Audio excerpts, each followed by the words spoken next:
All right, let's take a quick look at this.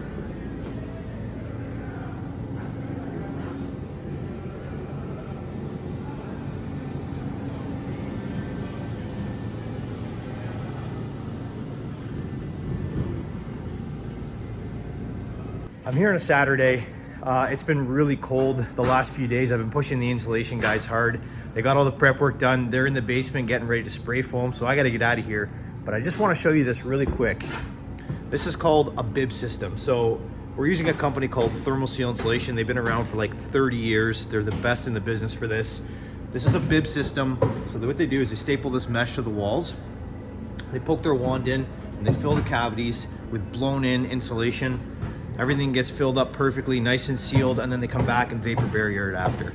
I'm gonna show you guys how that looks when it's finished. In the meantime, I gotta get out of here because I'm gonna start spray foaming. Stay tuned.